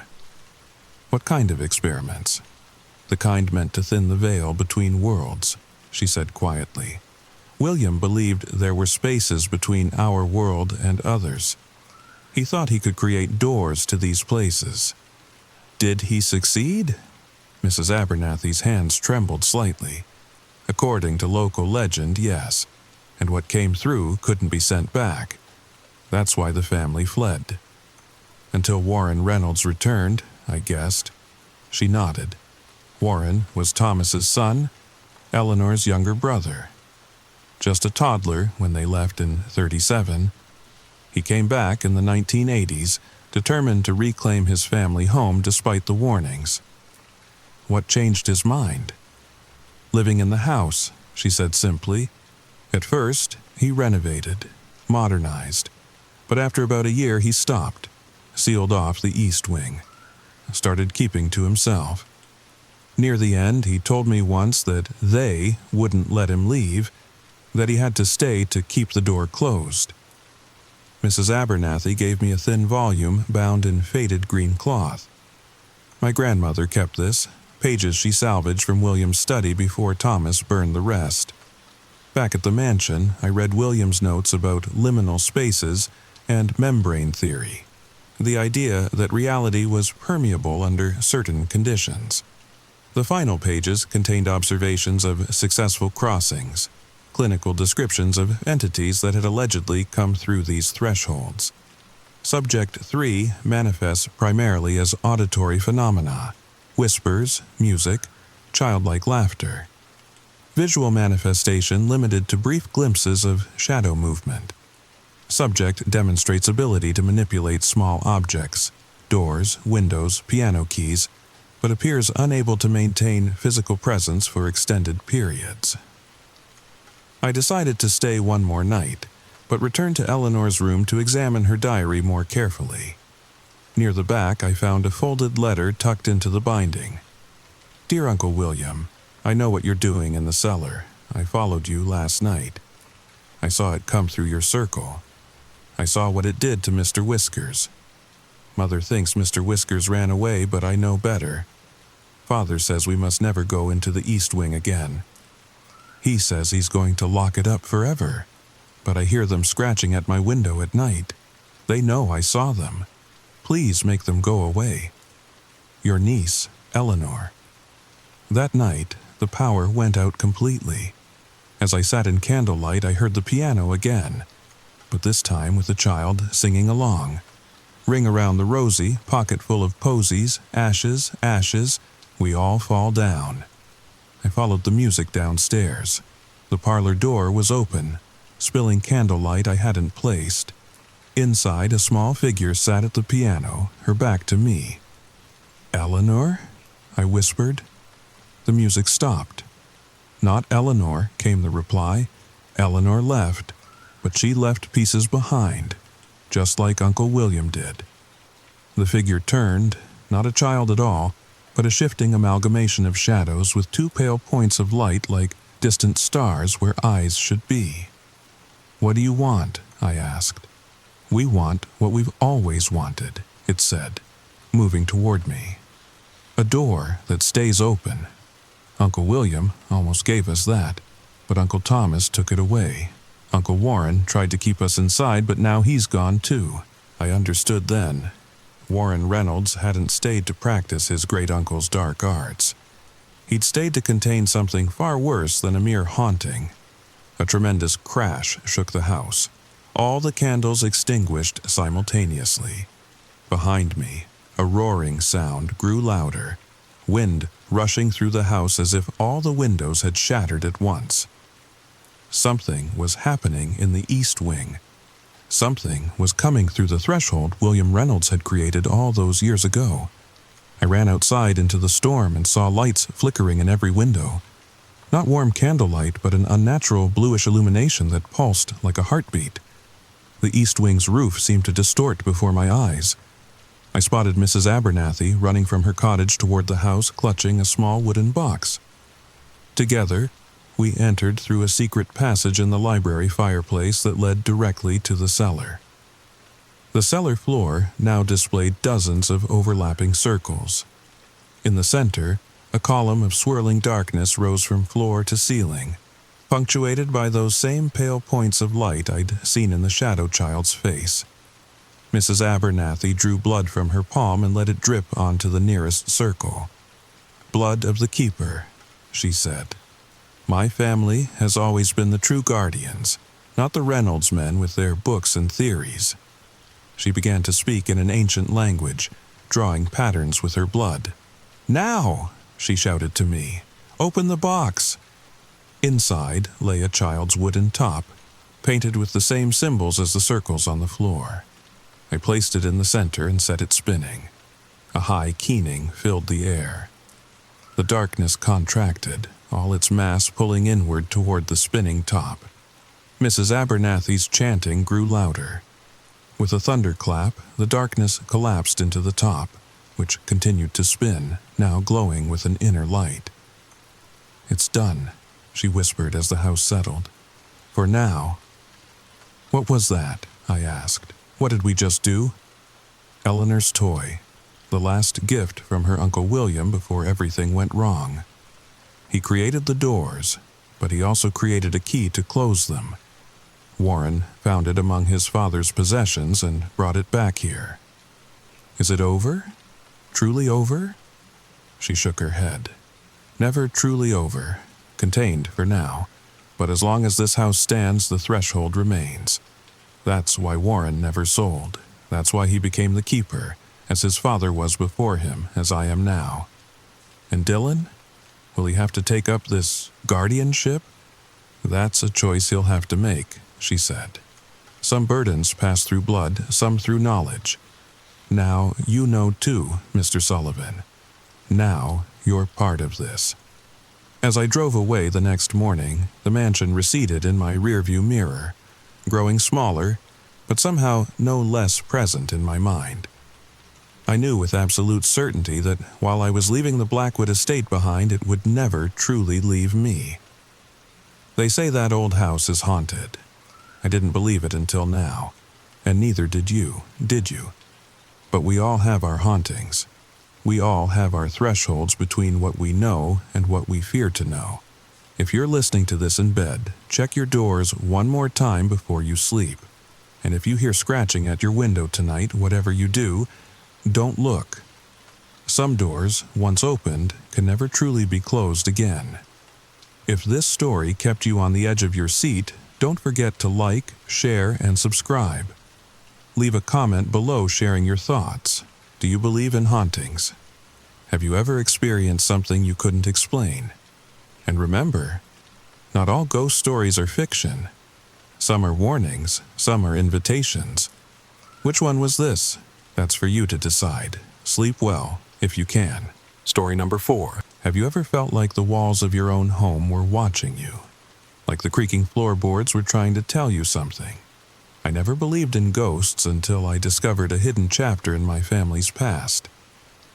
Now, I can't help but wonder if some stories are better left buried. If you're listening to this in bed, you might want to keep a light on. Because once you hear what I found, you'll never look at old family photos the same way again. But before I continue, if you enjoy this tale of family secrets and spectral visitors, make sure to like, comment, and subscribe. Let me know in the comments if anything like this has ever happened to you. And now, The story begins. It started with a phone call on a rainy Tuesday evening last October. I was curled up on my couch in my small apartment in Portland, Oregon, mindlessly scrolling through social media when my phone lit up with an unknown number. My first instinct was to ignore it, probably another spam call about my car's extended warranty, but something made me answer. "Hello?" I said, expecting the robotic voice of a telemarketer. "Is this Ellie Winters?" The voice on the other end was warm but formal. A woman, maybe in her 50s. "Yes, that's me. My name is Patricia Blackwood. I'm a lawyer representing the estate of Margaret Winters." She paused, giving me a moment to process. "Your great-aunt?" I sat up straighter. Great-Aunt Margaret. A name I'd barely heard mentioned. A shadow figure in family photos, always standing slightly apart from everyone else. My dad rarely spoke of his aunt, and when he did, it was always in hushed tones. "I'm sorry, but Great-Aunt Margaret passed away?" I asked, though I already knew the answer. "Yes, 3 weeks ago. She was 94. Another pause. "Miss Winters, I'm calling because you're named in her will." My mind raced. I'd met Great-Aunt Margaret exactly twice in my life. Once when I was 6 at some family reunion, and again at my father's funeral 5 years ago. She'd been a stern-faced woman with silver hair pulled tight in a bun, wearing clothes that seemed from another era. She'd looked at me with such intensity that day, like she was searching for something in my face. "I don't understand," I said finally. "I barely knew her." "Nevertheless, she's left you her house in Millfield, Massachusetts, along with all its contents. Everything's paid for, including property taxes for the next year." I almost laughed. There must be some mistake. Why would she leave me a house? She was very specific, Miss Winters. The document states that the property should go to you, and you alone. She mentioned something about like recognizes like. A chill ran through me, though I couldn't say why. Like recognizes like? What does that mean? I'm afraid I don't know. Margaret was an unusual woman, very private. The house has been in your family for generations. It's quite valuable, though it needs some work. After we hung up, I sat in silence for a long time. I pulled out my laptop and searched for information about Millfield. It was a small town about 2 hours west of Boston, nestled between rolling hills and dense forests. The kind of place with a single main street and where everyone knows everyone else's business. The kind of place I'd spent my whole life avoiding. I found a few old photos of Great-Aunt Margaret online, mostly from local newspaper archives. She'd been a school teacher, never married, lived alone in the same house her entire adult life. There was one picture of her standing in front of a Victorian-style house, presumably the one she'd left me, taken sometime in the 1970s. She wasn't smiling. What struck me was her eyes. They looked haunted, like she was carrying something heavy, something secret. A week later, I found myself on a flight to Boston, then renting a car to drive to Millfield. I'd taken a leave of absence from my job as a graphic designer, something I'd been wanting to do anyway. The truth was, I didn't have much tying me to Portland. No serious relationship, a job I was increasingly dissatisfied with, a handful of friends who were all getting married or moving away. Maybe this inheritance was the universe giving me an excuse to start over. The drive to Millfield was beautiful in that distinctly New England way. It was late October, and the fall foliage was at its peak. Brilliant reds, oranges, and golds painting the landscape.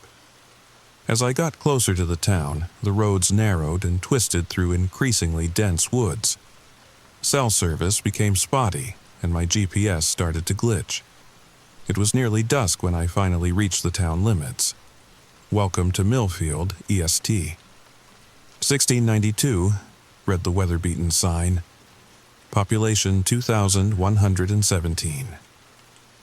I drove slowly down Main Street, taking in the quaint storefronts, the white-steepled church, The town square with its gazebo. It looked like a picture on a postcard or the setting of a Hallmark movie.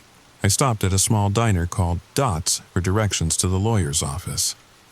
The bell above the door jingled as I entered, and several heads turned to look at me. Conversation didn't exactly stop, but it definitely quieted. "Outsider," their eyes seemed to say. "Can I help you, hun?" asked an older waitress with bottle-red hair and kind eyes. "I'm looking for Patricia Blackwood's office," I said. The woman's expression changed slightly. "You must be Margaret's great-niece," she said. It wasn't a question. "News travels fast," I said with a small laugh. "Small town," she replied with a shrug. "Patricia's office is just down the street, green door next to the pharmacy, but she's closed for the day. You're welcome to wait here if you like. Coffee's fresh." I thanked her and sat at the counter, ordering coffee and a slice of apple pie that she insisted was the best in the county. As I ate, I could feel eyes on me, curious glances from the other patrons. I heard whispers, caught fragments of conversation. "Margaret's kin. Doesn't look like her. Wonder if she knows about..." Knows about what? I wanted to ask. But I kept my head down, focusing on my pie, which was indeed excellent. As I was paying my bill, the waitress, Dot herself, I learned, leaned in close. "You staying at Margaret's house?" she asked in a low voice. I nodded. She pressed her lips together, then reached under the counter and pulled out a small paper bag. "Take these," she said, pushing it toward me. Inside were 3 thick white candles and a box of matches. "What are these for?" I asked. "Just in case the power goes out," she said, but her eyes told a different story. "Old houses, you know. Wiring can be temperamental." I thanked her, oddly touched by the gesture, though I couldn't shake the feeling that there was more to it. Outside the diner, a man in his 60s approached me. Weathered face, kind eyes, wearing a flannel shirt and worn jeans. "Excuse me," he said. "Are you Ellie, Margaret's great-niece?" "Yes," I replied, wary but curious. "I'm Robert Davis. I was a friend of your great-aunt's." He extended his hand and I shook it.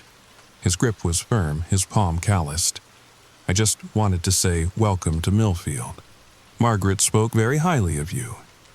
This surprised me. She did. We barely knew each other. He smiled, a sad, knowing smile. "She kept track of you, though. Had newspaper clippings of that design award you won in college. The logo for that coffee company." I was shocked. That had been 5 years ago, a small achievement that even I had nearly forgotten about. "If you need anything while you're here, I'm just down the road. Blue house with the red barn." He paused, seeming to debate saying something more.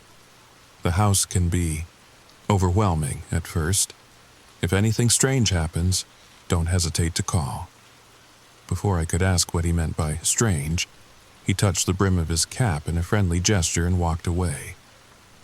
As I drove toward Blackberry Hill, the last of the daylight was fading, and a light mist was beginning to rise from the ground. The road narrowed further, winding upward through dense trees. The houses became fewer and farther between, until finally, I was driving on what felt like a private road, just me and the darkening forest. And then, around one final bend, I saw it. The house from the photograph, but larger and more imposing than I'd imagined. A 3-story Victorian with a wraparound porch, gabled roof, and a widow's walk. It was painted a faded gray-blue with white trim, and even in the gathering darkness, I could see that it was grand but neglected. Shutters hung at slight angles, paint peeled in places, and ivy climbed one entire side. I parked in the circular driveway and sat for a moment, staring up at my inheritance. For the first time, I felt a flicker of excitement beneath my apprehension. This house, this massive, beautiful, slightly decrepit house, was mine. All mine. As I stepped out of the car, the wind picked up, rustling the trees around the property. For a moment, I thought I heard something else, a faint sound, like a child's laughter, coming from somewhere near the house. but when I listened more carefully, there was only the wind. I grabbed my overnight bag from the back seat and made my way to the rear of the house, following a stone path through an overgrown garden. Sure enough, under a terracotta flower pot by the back door, I found an old iron key. The back door opened into a mudroom, then a large country kitchen with outdated appliances but a certain rustic charm. I flicked a light switch, half expecting it not to work, but soft yellow light flooded the room.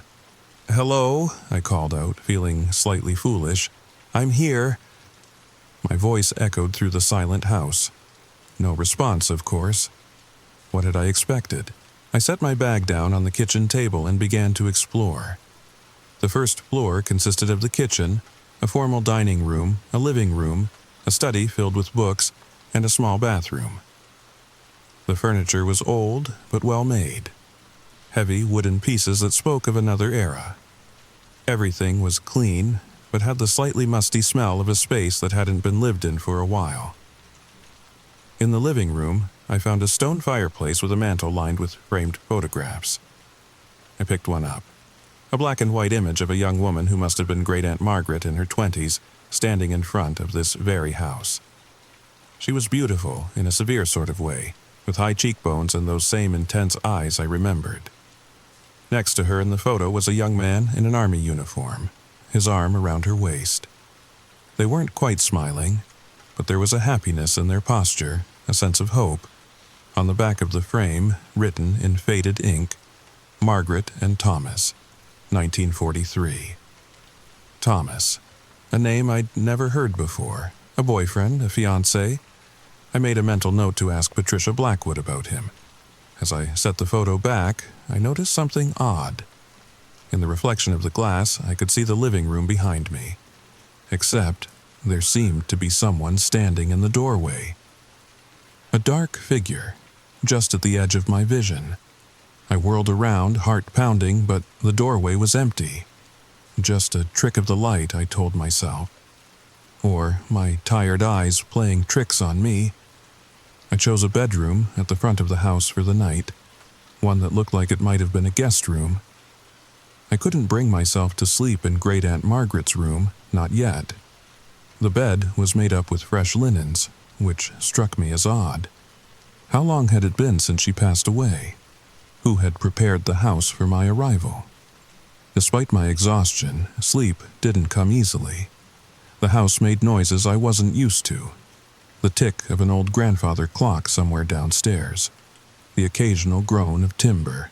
The whisper of wind through small gaps in the window frames. And something else. A soft rhythmic sound from somewhere in the house. Almost like footsteps. I lay rigid in bed, straining to listen. There it was again. Definitely footsteps, moving across a floor somewhere below me. "Hello?" I called out, my voice embarrassingly shaky. "Is someone there?" The footsteps stopped. The house held its breath. And then, faintly, so faintly I almost thought I imagined it, came a child's voice. "She's here." I'd like to tell you that I bravely got out of bed to investigate the voice, that I searched the house top to bottom and found a logical explanation. But the truth is, I pulled the covers over my head like a frightened child, and eventually fell into a fitful sleep filled with strange dreams. In the morning light, my fears seemed silly. Old houses make noises. I was tired, in an unfamiliar place, my mind playing tricks on me. There was no child. No one had spoken. After breakfast, I had some time before my meeting with Patricia Blackwood, so I decided to explore the house more thoroughly. The second floor had 4 bedrooms, including the one I'd slept in, plus 2 bathrooms. Great-Aunt Margaret's room was at the back of the house, overlooking what must have once been a beautiful garden. On her bedside table was a small leather-bound book. I picked it up, turning it over in my hands.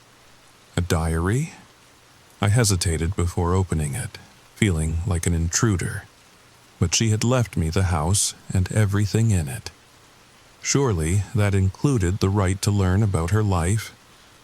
I opened to a random page, dated April 18th, 1962. Another night of little sleep. The sounds are getting louder. T was especially restless. I wonder if it's because of the anniversary coming up. Mrs. Davis suggested I burn sage, but I can't bring myself to do it. What if it drives him away completely? I frowned, flipping through more pages. Many entries mentioned T. Presumably Thomas, the man from the photograph. But the entries were strange, cryptic. They talked about him as if he were still present in some way, decades after the photo was taken. An entry from October 31st, 1973. Halloween always makes it worse. The veil is thinner, they say. I can hear T clearly tonight, but also the others. The little ones. They're calling for someone, not me. Never me. She's not here yet, I told them. You have to wait. How long? I don't know. Until someone comes who can see you properly. My hands trembled slightly as I closed the diary. What was I reading? The ramblings of an elderly woman living alone too long? Or something else?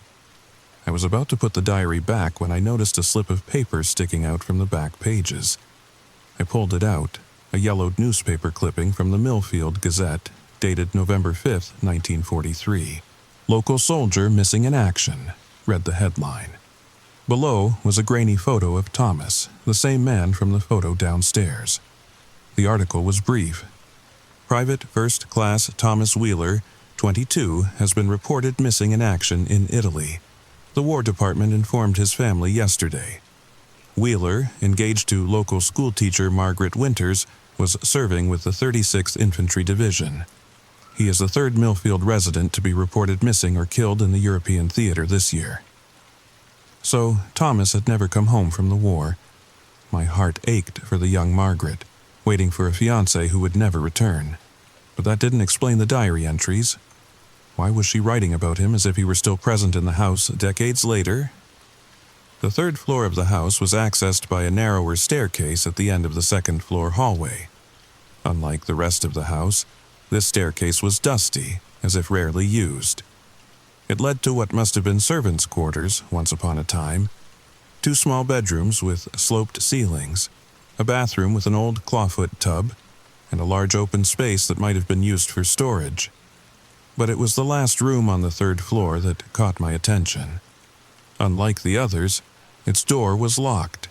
I tried the knob several times, even put my shoulder against it, but it wouldn't budge. There was a keyhole, but no key that I could find. As I stood there, frustrated, I heard it again. That same soft laugh I'd thought I heard outside the house when I arrived. It seemed to come from inside the locked room. "Hello?" I called, pressing my ear against the door.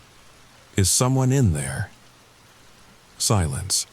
Then, so faint I might have imagined it. Find the key. I stepped back from the door, my heart racing. This wasn't my imagination. This wasn't the house settling. This was a voice, a child's voice, clear as day. At my meeting with Patricia Blackwood, I learned more about the house's history. It had been in the Wheeler family originally, Thomas's family. As we finished our business, Patricia handed me a small, ornate key. "This was with her will," she said. "There's no indication of what it opens, but she wanted you to have it." Before returning to the house, I stopped at the local history museum. The elderly curator told me about a tragedy that had struck the Wheeler family during the 1918 influenza epidemic.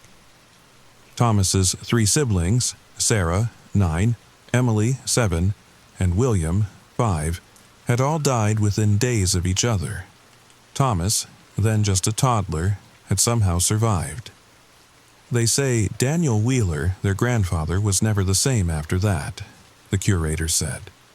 Started claiming the house was haunted by them, that he could hear them playing, calling out names. He committed suicide in 1920, hanged himself in the attic. I returned to the house with a heavy heart. This time, I went straight to the locked door on the 3rd floor. The key Patricia had given me fit perfectly, turning with a satisfying click. Beyond was a nursery, frozen in time. 3 small beds with white iron frames. a rocking horse in one corner, shelves filled with old toys and books, and on a small table, an antique music box playing a melancholy tune. The air was cold, my breath visible in small puffs. "Hello?" I whispered. "Sarah, Emily, William?" The music box stopped abruptly. Then, gradually, I became aware of multiple presences in the room. Not visible, but undeniable. "I know about you," I said softly. "I know what happened to you, the influenza, and I'm so sorry." A book fell from one of the shelves, landing open on the floor. Next to it, the faint impression of a small handprint appeared in the dust. The temperature dropped further. The dollhouse in the corner suddenly captured my attention. On the tiny replica of the widow's walk stood a small wooden figure, a soldier. I picked it up, noticing TW 1943 inches carved on the bottom. "Thomas made this," I whispered. "He came home from the war." The temperature plummeted, my breath clouding the air. The music box started playing again, faster than before. I turned slowly, and that's when I saw them. Not clearly, but as shimmering outlines against the fading light. 3 small figures, standing hand in hand near the beds, and behind them, taller, a young man in uniform, his face obscured, but his posture unmistakably protective. "Thomas," I whispered, "you came back to them." The tall figure inclined his head slightly. "But why didn't you let anyone know? Why did you let Margaret believe you were dead?" In a voice that seemed to come from everywhere and nowhere, "I did come back. Just not in the way anyone expected. I died on the transport ship home. They buried me at sea. But I had promised the children I would come back to them. And I promised Margaret I would return to her." "The children died in 1918, I said. "You would have been just a toddler then." The smallest ghost stepped forward. "He heard us crying. When he was little, nobody else did. Just Tommy. He promised he wouldn't forget us when he grew up." "And I didn't," Thomas's voice added. "Even when they sent me to war, I promised I'd come back to them." "You're not just haunting this house," I realized. "You're tied to it, to the family." "We've been waiting for someone else who could see us," said the tallest child. "Aunt Margaret could, but she's gone now." "Waiting for me," I said, understanding Great Aunt Margaret's cryptic words, like recognizes like. She had known I had the same ability she had to see what others couldn't. "Why did you stay?" I asked the children. "We were scared of the light. It was so bright, we hid from it, and then it was gone." "And then I came back," Thomas added, "and I couldn't leave them alone again." "What about Margaret?" I asked. "Why didn't you reveal yourself to her fully?" "I tried," Thomas said regretfully. "But it was different with her. She could sense me, hear me sometimes, but never see me clearly. Not like the children could, not like you can." "And now?" I asked. "What happens now?" "You need to help us," Sarah said simply. "Help you how?" "Find the light again," William said. "We're ready now. But we don't know how." I looked at Thomas, who stood silently behind the children. "All of you?" I asked. He shook his head. "My promise isn't fulfilled yet." The door slammed shut behind me, the key turning in the lock. "What's happening?" I asked, my heart racing. The children faded, but Thomas grew clearer. "There's something I need to show you, something Margaret never found." "Look at the dollhouse," Thomas instructed. "The east wing." I examined the miniature replica of the house and noticed something odd. A section extending from the right side that didn't exist in the actual house. "There's no east wing," I said. "It did exist, once, before the fire." Thomas's form flickered. "Find the entrance, behind the bookcase in the study." And then he was gone. Downstairs in the study, I examined the bookshelves lining the walls. Suddenly, one book slid out by itself and fell to the floor. Behind it was a small brass knob. I turned it, and the entire bookcase swung outward, revealing a narrow passageway. I switched on my phone's flashlight and ventured in. The passage led to a large, charred room, the remains of the east wing, destroyed by fire decades ago. Amid the debris, I found an intact photograph showing a young woman holding a baby. On the back, Elizabeth and Thomas, 1916. As I studied it, I heard an infant's cry. Following the sound, I discovered a metal box beneath some debris. Inside were letters and a baby's christening gown. The first letter read, "My dearest Thomas, if you are reading this, then I am gone, and you have found your way back." I never told you about the child, our child, because I didn't know myself until after you shipped out. She was born on April 10th, 1944, a beautiful girl with your eyes. I named her Catherine. I couldn't keep her as an unmarried woman in this town. Your mother helped arrange for her adoption with a family in Boston, the Prestons. Perhaps someday, when the war is over and you've come home, we can find her together. All my love, Margaret. I sat back, stunned. Margaret and Thomas had had a daughter they never raised, Catherine Preston. Another letter from Thomas's mother explained that she had helped with the adoption. A third, unfinished letter from Thomas was dated March 1944, mentioning a fire that had claimed his mother's life. He had shipped out again without ever knowing about his daughter. Catherine Preston, I whispered. My grandmother. It all made sense now. Catherine, raised by adoptive parents, had grown up to have my father. I was Thomas and Margaret's great-granddaughter. That's why Margaret had left me the house, not just because I shared her ability to see spirits, but because I was her flesh and blood. I gathered the papers and made my way back to the study. There, waiting for me, were 5 ghostly figures. The 3 Wheeler children, Thomas, and now Great-Aunt Margaret. You found it, she said. You found the truth. You're my great-grandmother, I said, tears filling my eyes. And you're my Catherine's granddaughter. I knew at the moment I saw you at your father's funeral. You have Thomas's eyes. I looked at Thomas. Your unfulfilled promise. It was to find your daughter. He nodded. I never knew about her. Not until after I was gone. She passed away 20 years ago, I told him gently, but she had a good life. A happy life. A warm, golden light began to fill the room. The children's forms became clearer, more solid. We're ready now, Sarah said, to find the light. Thank you, Emily added, for helping us remember. Remember what? I asked. That we're family, William replied, and family finds each other. Always. The light grew brighter, and when it dimmed, the children were gone.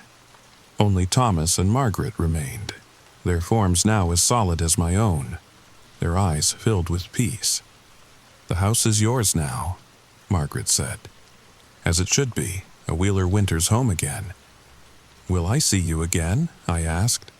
Thomas smiled. We're part of this house. Part of you. We'll never be far. Then they, too, stepped into the light, hand in hand, their forms slowly fading until only the warm glow remained. Then even that receded, leaving me alone in the study with the precious box of memories. I decided then that I would stay. This wasn't just a house, it was a home, my home. And for the first time in years, I felt like I belonged somewhere. As I drifted off to sleep that night, I thought I heard a soft lullaby playing from somewhere upstairs, the same melody from the music box. And with it came a sense of profound rightness, of homecoming. In the morning, I would begin my new life here. But for now, I slept, safe in the knowledge that some stories, even ghost stories, can have happy endings. And there you have it, friends. The story of how I found a ghost story hidden in my family's past, only to discover it was my story all along. If you've ever felt that strange connection to a place you've never been, or wondered about the secrets your ancestors might have kept, maybe you have a ghost story of your own waiting to be discovered. Let me know in the comments if you've ever experienced anything similar or if there are mysteries in your family that have never been explained. And if you enjoyed this tale of family secrets and spectral reunions, make sure to like, share, and subscribe for more stories that will keep you up at night. But in the best possible way. Sweet dreams. Or should I say, pleasant hauntings.